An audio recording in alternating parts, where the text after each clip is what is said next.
انداز T V, سوچ آپ کی انداز ہمارا۔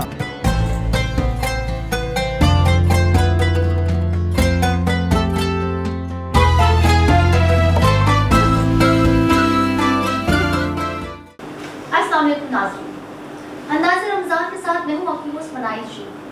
رمضان المبارک کا آخری اشرہ، ہم بالکل آخری اشرے کی طرف ہیں اور آخری اشرے کی آج لیلۃ القدر کی رات ہے۔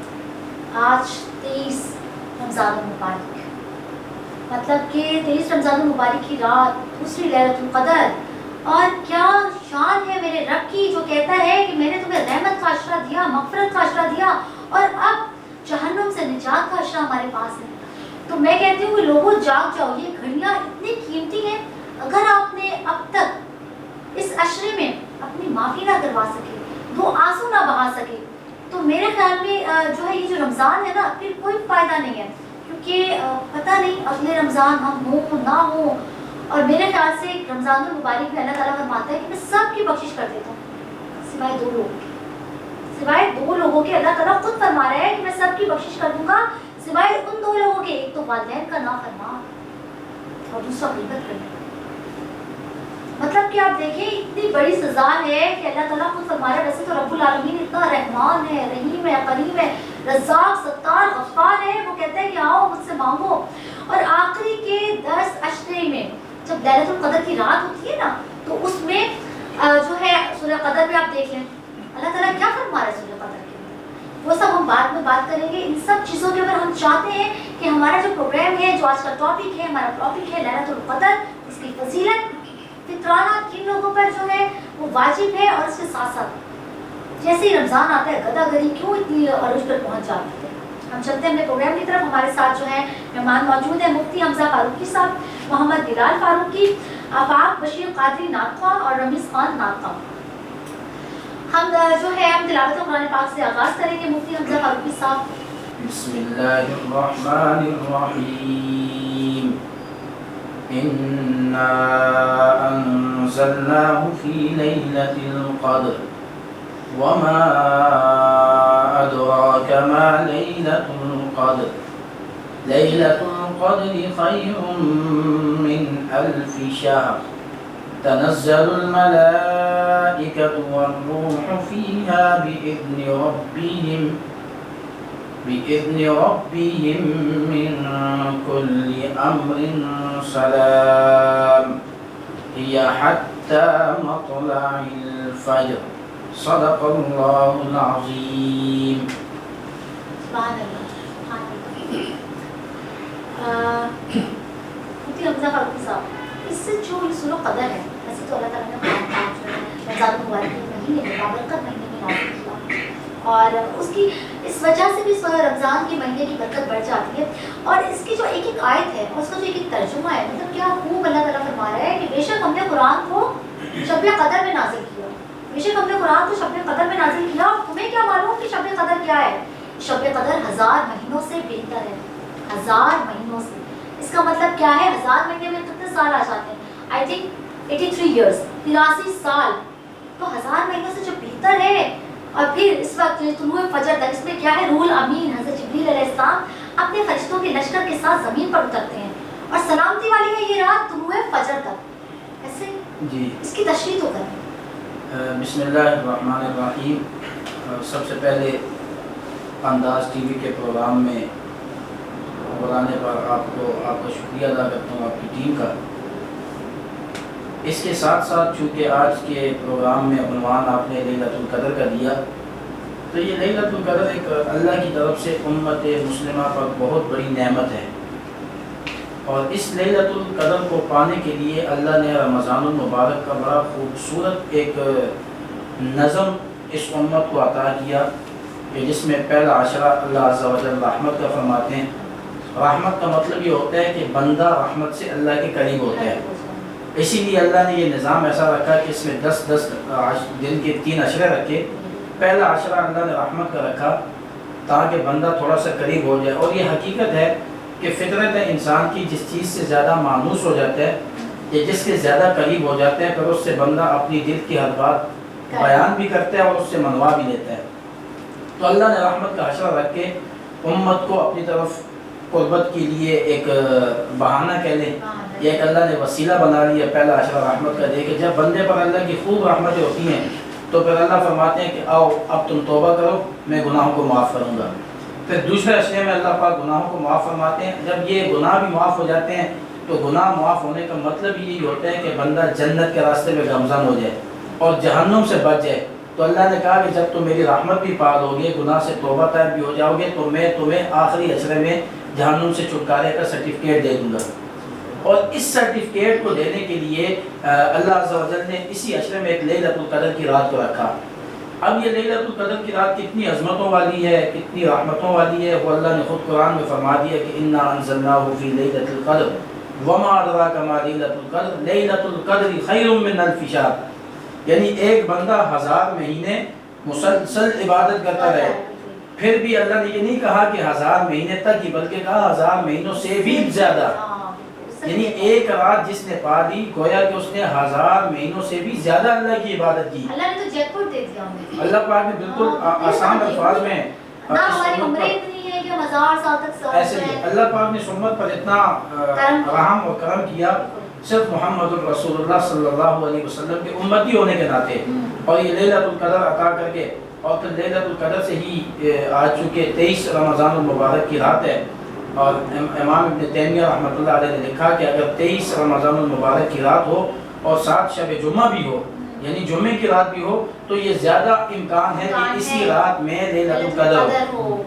اور پھر یہ بھی ہے کہ موسم یہ اسی نشانی ہے کہ اللہ کے نبی صلی اللہ تعالیٰ علیہ وسلم کی حدیث کا مفہوم ہے کہ اس رات میں موسم میں ٹھنڈک ہوگی اور اس دن صبح جو سورج نکلے گا وہ بغیر شعاؤں کے نکلے گا یعنی سورج کی شعائیں نہیں ہوں گی.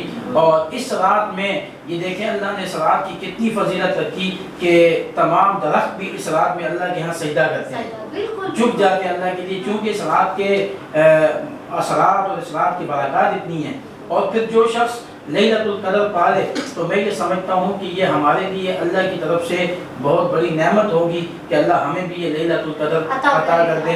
اور اس کے لیے اللہ کے نبی صلی اللہ تعالیٰ علیہ وسلم راتوں میں رات کو مسجد میں قیام کرتے اور روایات میں تو آتا ہے کہ اللہ کے نبی صلی اللہ تعالیٰ علیہ وسلم ہجرت کے بعد واپسی جب مدینہ آئے ہجرت کے بعد پھر اللہ کے نبی نے کوئی رمضان ایسا نہیں تھا کہ جس میں اعتکاف نہ کیا ہو.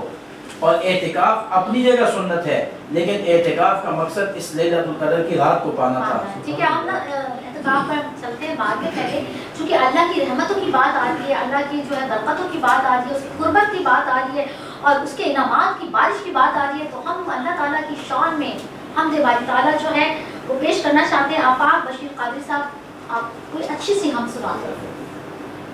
میرے مولا کرم ہو کرم میرے مولا مولا مولا میرے مولا مولا مولا میرے مولا کرم ہو کرم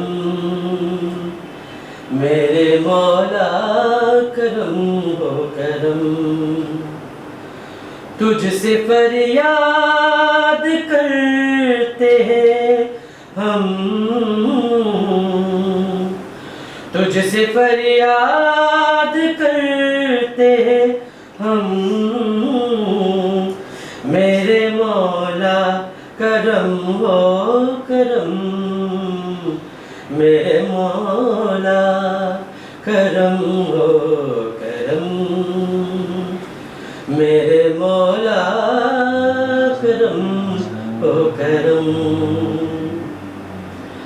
بے کسوں کو سہارا ملے مولا ڈوبتوں کو کنارہ ملے مولا سر سے طوفان پل میں ٹلے جو تیرا ایک اشارہ ملے کر دے سب پر مہربانیاں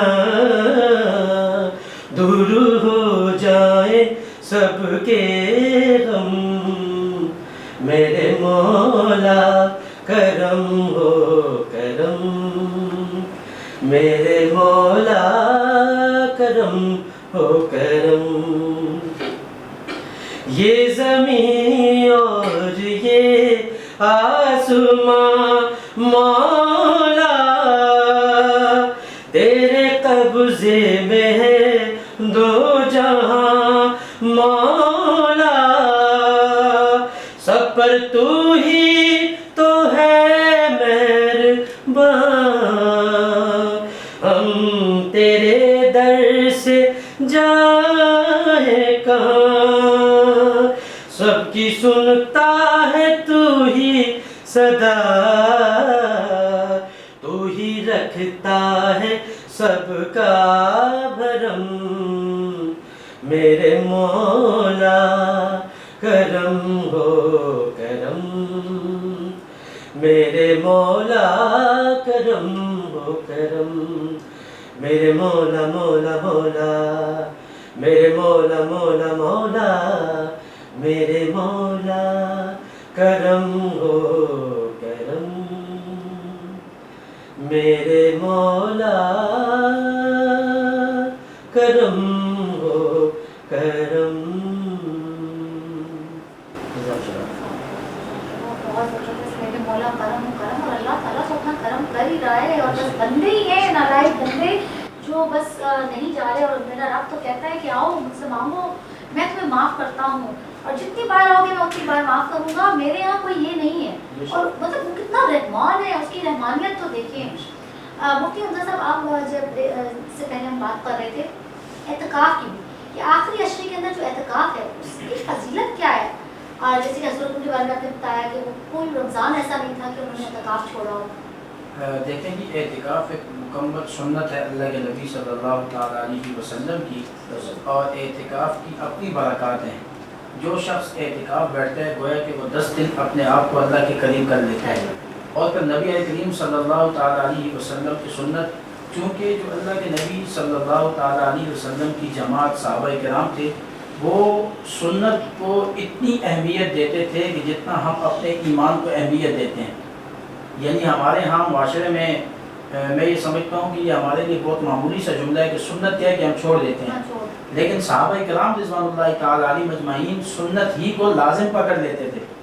اور اللہ کے نبی صلی اللہ تعالیٰ علیہ وسلم کی کوئی بھی سنت کہیں پہ ملتی تو اس کا انکار نہ کرتے. حتیٰ کہ کئی واقعات ایک صحابی رسول کسی بڑے بادشاہ کے دسترخوان پہ بیٹھے ہوئے تھے تو وہاں پر ان کے ہاتھ سے لقمہ نیچے گر گیا تو آپ نے اٹھا کے دوبارہ کھایا. تو کہنے والے نے روکا کہ یار آپ اتنے بڑے دسترخوان پہ بیٹھے ہیں. تو انہوں نے کیا خوب جواب دیا, کہا کہ آپ بڑے دسترخوان کی وجہ سے نبی کی سنت کو چھوڑ دوں, ایسا نہیں ہو سکتا. تو اعتکاف بھی اللہ کے نبی صلی اللہ تعالیٰ علیہ وسلم کی ایک بڑی سنتوں میں سے ہے. لوگ سمجھتے ہیں فرض نہیں ہے جو نہیں کرنا مطلب اس طرح سے دیکھیں فضائل میں دیکھا جائے تو اللہ کے نبی صلی اللہ تعالیٰ علیہ وسلم نے ہجرت کے بعد مستقل اعتکاف کیا ہے 10 دن کا. اور جس دفعہ اگر کسی دفعہ رہ بھی گیا تو آئندہ سال 20 دن کا اعتکاف اللہ کے نبی صلی اللہ تعالیٰ علیہ وسلم کرتے تھے.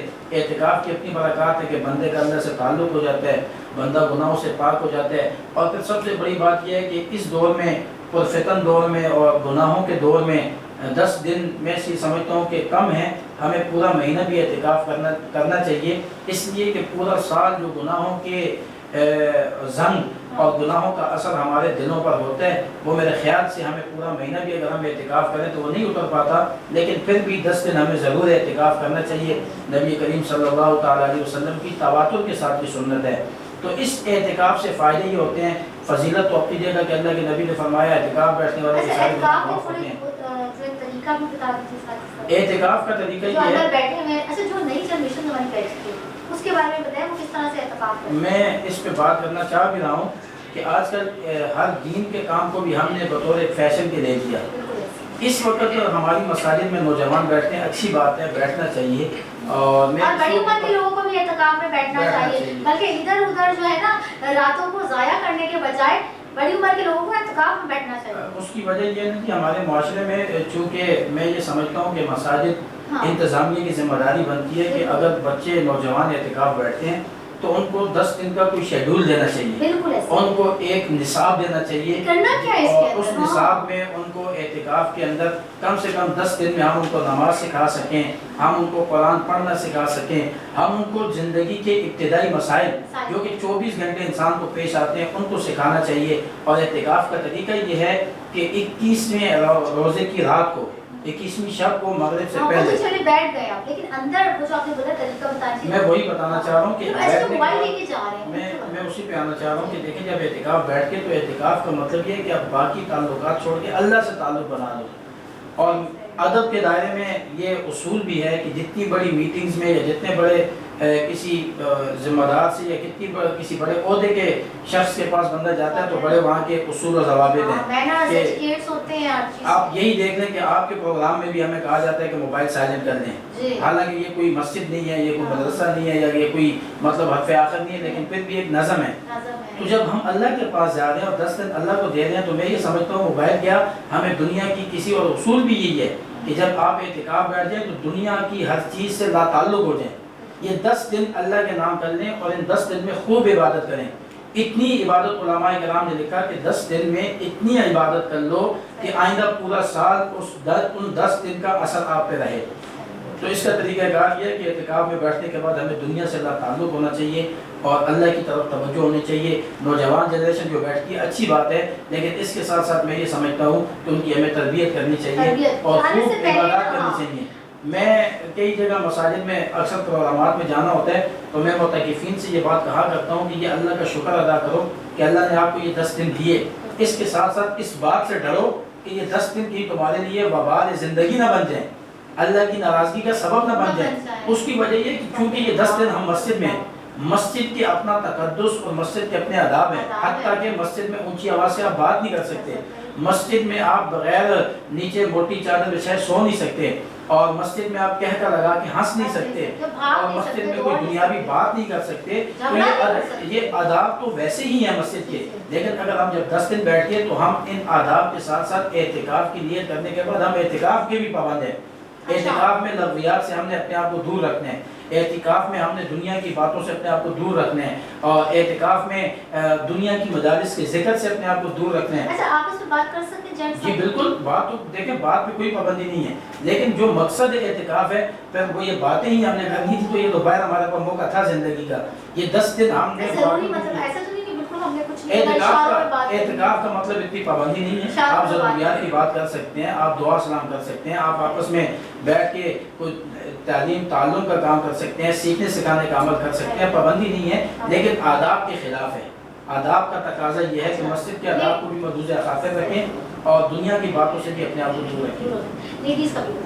اچھا، لیڈیز کا اعتکاف یہ ہے کہ دیکھیں جی، لیڈیز اگر اعتکاف میں بیٹھتی ہیں تو لیڈیز کے لیے حکم یہ ہے کہ مسجد میں اعتکاف نہیں ہے، لیکن وہ اپنے گھر میں بیٹھے گی، اگر کوئی جائے نماز کے لیے جگہ مختص ہے جہاں نماز پڑھی جاتی ہے، اسی کو اپنا اعتکاف کی نیت وہاں بیٹھ کے کر لیں۔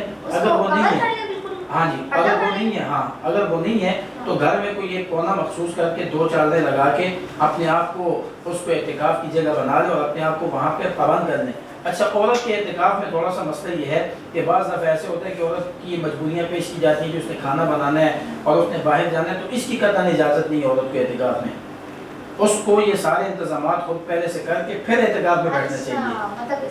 بالکل، اگر بیٹھے ہیں نا اعتکاف میں تو صرف آپ وضو کے لیے شاید باہر جا سکتے ہیں، وضو کے لیے جا سکتی ہیں، وہ بھی چہرے چھپا کر۔ ہاں، ظاہر سی بات ہے کہ عورت کے لیے تو ویسے ہی پردے کا حکم ہے، لیکن جب اعتکاف میں بیٹھ جائیں تو اعتکاف کا مطلب یہ کہ اسی گوشے کو اور اسی خانے کو اپنے لیے عبادت گاہ بنا لیں اور وہیں پہ 10 دن گزاریں، کسی قسم کی دنیاوی گفتگو کی اجازت نہیں ہے، کوئی ڈرامہ دیکھنے کی ضرورت نہیں ہے۔ اور جب دنیا کی بات کی اجازت نہیں ہے تو ڈرامہ تو ویسے بھی جائز نہیں ہے۔ مجھے 2-3 لوگوں نے کالز کر کے پوچھا تھا نا، ڈرامہ تو ویسے بھی دیکھنا میرے خیال میں جائز نہیں ہے، آج کل تو یہ فیشن بن گیا ہے، اور اعتکاف میں تو ظاہر سی بات ہے، اعتکاف کا مقصد میں یہ سمجھتا ہوں کہ لوگ زبردستی اپنے اوپر کچھ چیزیں لازم قرار دے دیتے ہیں۔ بھائی، عورت اگر اعتکاف کی پابندی نہیں کر سکتی تو پھر بیٹھ کیوں رہی ہے؟